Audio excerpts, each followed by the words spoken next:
Varahommikust tervitused siit Valgesoo raba servalt. Päike just näitab oma esimesi kiiri metsa kohal. Kell on 5:30. Ma ise ärkasin juba tegelikult 4:30. Hommik on hästi ilus ja nüüd siis on võimalik nautida päiksetõusu ja hommikusi esimesi päiksekiiri. Täna ei maganud väga hästi.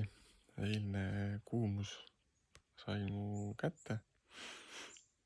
Pulss on veits üleval, aga sellest põlend nahast, aga pole hullu. Täna alustan veidi varem päeva, et mitte selle kuumaga nii väga sõita. Ja minu täna öine pesa on siin.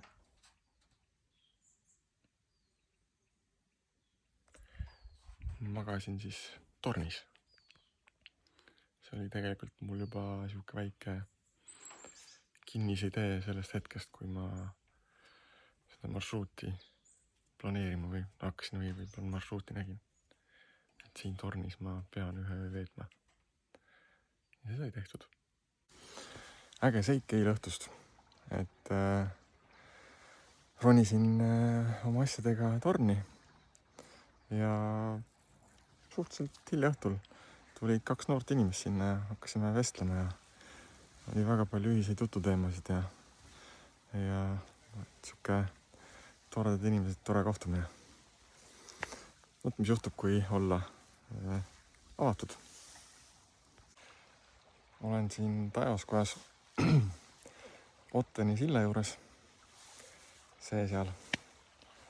Võite ühe korra arvata, mis filmist see sild tuttav on. Ilmselt saite muidugi kohe aru, et tegemist oli filmiga Viimne relikvia. Ja siin minu kõrval on filmist tuntud Riis-Piiteri Kalju. Veetsin just 2 tundi Põlva Circle K-s. Laadisin akusid. Sõin hommikust ja siis sõin ka lõunat. Sest ühte asja ma olen siin aru saanud matkal on see, et süüa tuleb siis, kui saab. Sest siis, kui tahad, siis ei pruugi seda sööki kuskil olla. Aitäh RMK rajameistritele. Ma olen siukses kohas lõksus, puude vahel. Ja seal ees tundub veel sellist korralikku murdu olevat. See lõik Peri lõkkekohast kuni siis maanteeni. Kõik, kes plaanivad seda rattaga teha, siis varuge seal palun kannatust ja eelkõige kannatust, sest seda läheb seal vaja. Mõni koht on väga äge, siuksed pikad järsud tõusud, kohati näitas GPS 13%. Aga mingid kohad on siuksed, kus nagu sõita ei saa ja tulebki ratast lükata, ka siis mingitest väga järskudest väikestest tõusudest või siis lohistada kuskilt puude alt ja üle puude. Et sellega lihtsalt tuleb arvestada. Siuke värk. Mul on siuke karvane tunne, et Põlvamaa metskonna metsamehed on ühed krutskitega mehed. Kui mitmel pool mujal on kohe eraldi välja toodud teed, kus on jalgsi ja kus on rattaga, kui ei ole jalgsi läbitav, siis Põlvamaa mehed saadavad kõik ka ratturid sinna jalgsi tee peale. No, ma ei hakka midagi ütlema. Varuga kannatust ja jõudu. Seda läheb seal kõvasti tarvis. Ma olen leevil praegu. Väljas on korralik palavus. Olen midagi juba paar korda kingakinnitusi laskma lõdvemaks.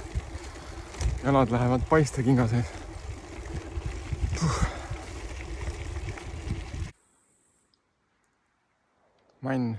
Ma tulin allikale jälle.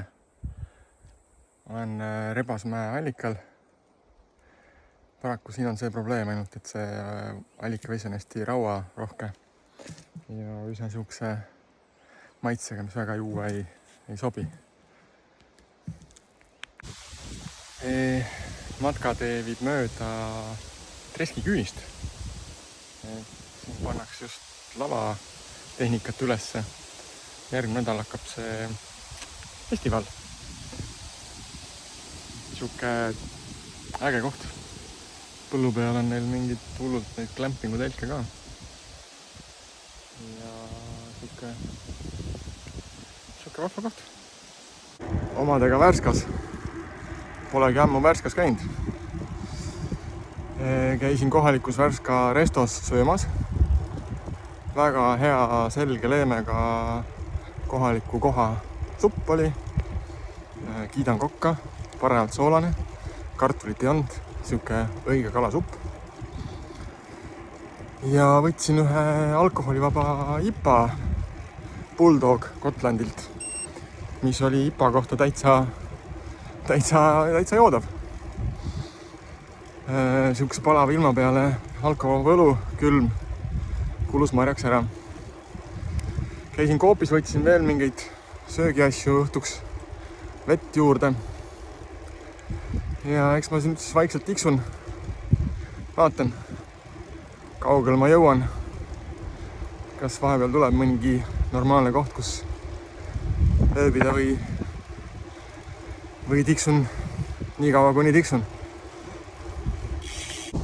Ma ei ole siin Värska osas kunagi käinud. Siin on Värska originaal. Siin on Värska vabrik. Võrtsvasser.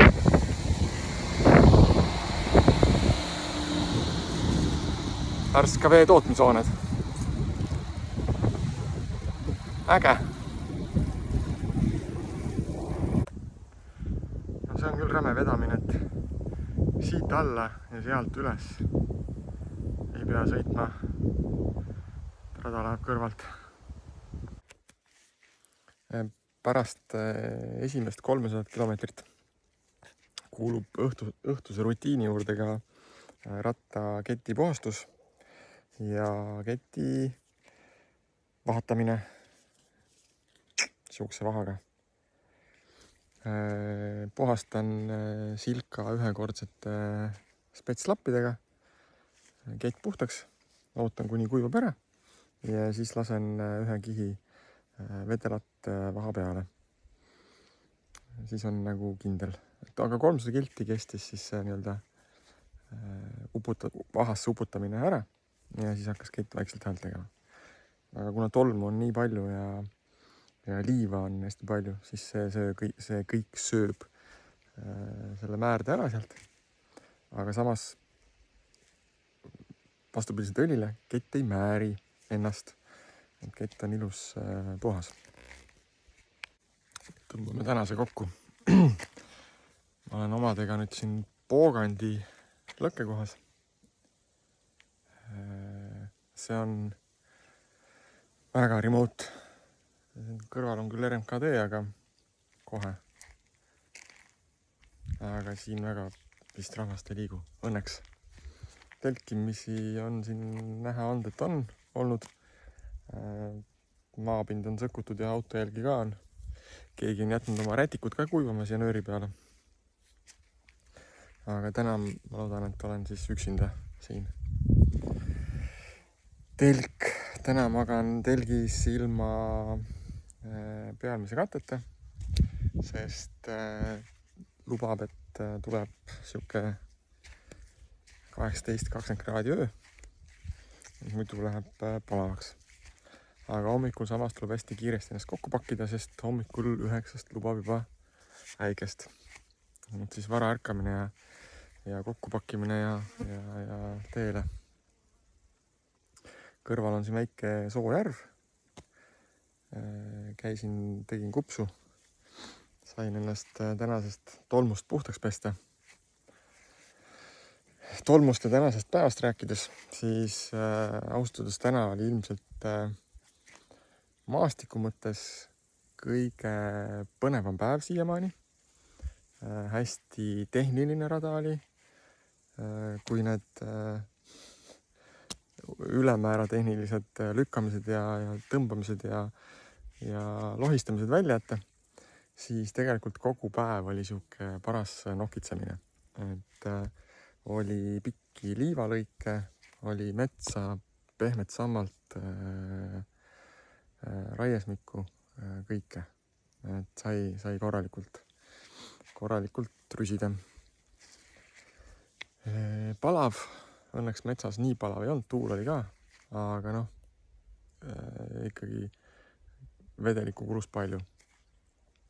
Ja kuna poode palju polnud, siis igast kohast, kus sai, tuli kõvasti kaasa ahmitseda midagi. Aga homme panen hommikul minema. Loodame, et väga suure äikse kätte ei jää. Ja eks siis vaatab, mis homme saab. Tšau!